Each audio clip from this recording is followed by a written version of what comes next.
Intensificati i controlli della Guardia di Finanza in tutto il territorio provinciale, dal Vicentino al Bassanese, a tutela dei consumatori e della trasparenza nel mercato dei carburanti.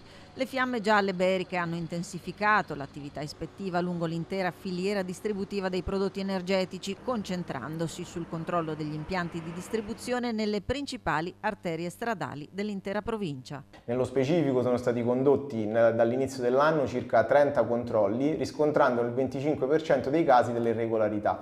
Questi attengono principalmente alla pubblicità dei prezzi riportata nella cartellonistica, nonché omissioni praticate dai commercianti circa la comunicazione dei prezzi all'osservatorio dei prezzi istituito presso il Ministero delle Imprese e del Made in Italy.